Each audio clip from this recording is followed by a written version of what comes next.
Welcome to Ahora in English. He's Herc from Mao. Glad to be with you. And Herc, we gotta touch on the biggest, or one of the biggest sports story in the past 48 hours, and that's Lionel Messi wanting out of FC Barcelona. He's not out yet. There are still some things that need to be taken care of. But what was your first reaction when you heard that news? Total shock, but then I also wasn't too shocked. 8-2 versus Bayern Munich is the way that Messi's going to go out. That's the way that we're going to see the very lasting memory or image of Messi with Barcelona is that defeat.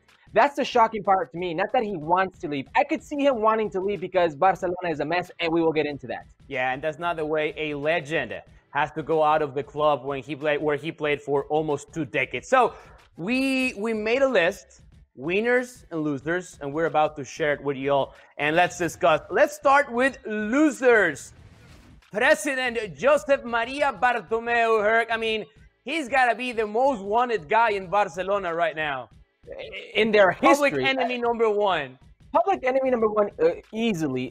I've seen all types of memes about him being the best Real Madrid president in their history because what he's done to Barcelona, their bitter rivals. I've seen him compared to Jerry Krause, which is a stretch because Jerry Krause won something. Yeah. He won 6 titles. But the way his handling of a superstar that honestly exceeds the sports is quite frankly very similar. Jerry Krause and what was Michael Jordan, Bartomeu, and what is now Lionel Messi. He's been by far the biggest loser in all this mishandling of Messi and Barcelona. He's going to go down in history as the guy who forced Messi out of Barcelona. Whenever we tell the story 20 years in time, the name Josep Maria Bartomeu, every time you hear that name, everyone's going to cringe because that's going to be his legacy. And you don't want Messi out of Barcelona to be your legacy. Now, let's go to the other side of the list, winners. And this might sound a bit controversial, but what about the recent signings by Barcelona? And I'm talking about Griezmann, Dembélé, Coutinho might be back.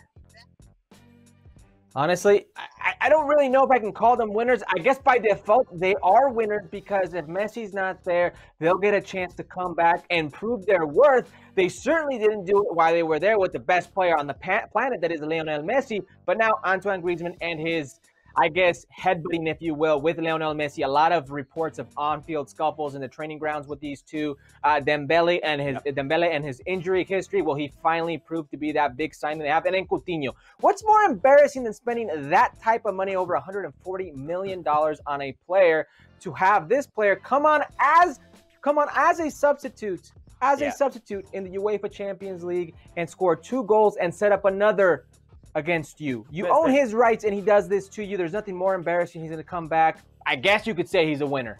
President Bartomeu spent Neymar's money, and I'm talking 225 million euros in 2 players. That's Coutinho and that's Ousmane Dembélé. Coutinho's out of Barcelona for now, and he just won the Champions League with Bayern Munich.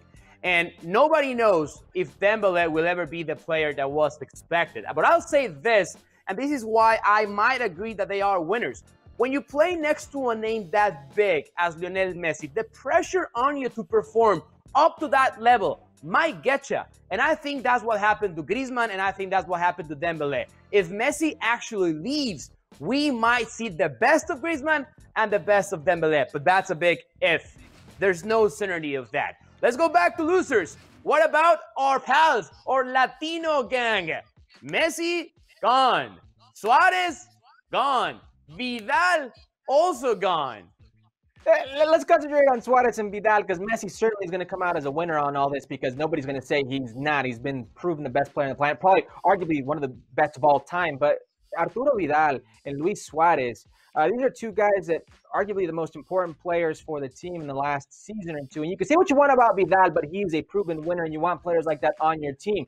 Luis Suarez, show me a player not named Lionel Messi with that track record of goals scored and assists. Yeah, there is none. He's one of the most complete forwards we've seen, certainly in my lifetime. And to see him go out this way, to go out the back door, as they say, with this club, Man, that's hard to swallow for a lot. It's hard to swallow for, honestly, all the Barcelona people out there. Luis Suarez is not the guy you want to see on the outs. Certainly not if you're Lionel Messi, who's his best friend. I mean, playing up front, the prior Latino gang with Neymar, Messi, and Suarez was pretty much unstoppable. That was the last team that won the Champions League for Barcelona. And now without Neymar for a couple of years, it was never the same.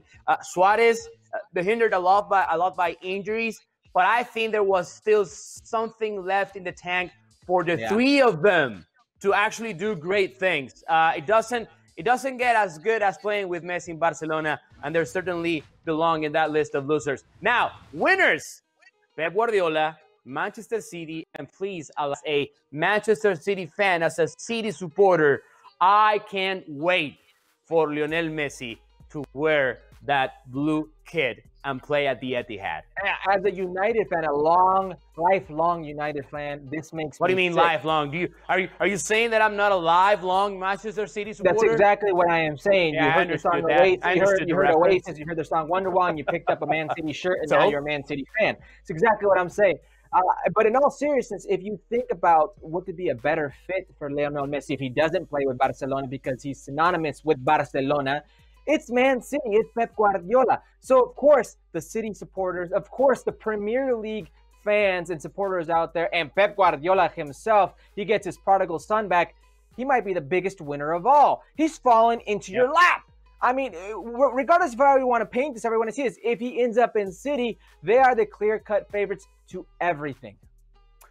Without Lionel Messi, Pep Guardiola never won the Champions League again, and he had great rosters with Bayern Munich. He won a lot in domestic cups, domestic leagues with Bayern Munich and Manchester City. I don't know if a reunion with Lionel Messi is going to bring him back to a Champions League final and actually winning it, which is the reason why he's still the manager at Manchester City. What about our last losers, Barcelona fans? Is this the end, Herculez? Is this the end of this majestic run? How long will it take for Barcelona to be again part of the top sides in the world? It's as simple as looking at the statistics, looking at the record before Messi and after Messi. He is a parting of the waters for that club. Certainly the most important player that's ever stepped into that club in modern history. And listen, Johan Cruyff, you could say whatever you want about him instilling what is the DNA of that club today, but nobody took it to the level of Lionel Messi. Look at the Champions Leagues before and look at them after. It's a before and after process, and you can say whatever you want about Pep Guardiola, you can say whatever you want about Xavi, you can say whatever you want about Iniesta, about anybody who's come into that club like Puyol. It's Messi. The before and after, it is all Lionel Messi. That's right, and it's winning, but it's also the domination and the style of play. I don't know if we'll ever see that again, even if Messi reunites with Pep. Well, thank you very much for watching ESPN on YouTube. For more sports highlights and analysis, be sure to download the ESPN app. And for live streaming, premium content, and let's not forget as well, ESPN FC 7 days a week. Subscribe to ESPN+.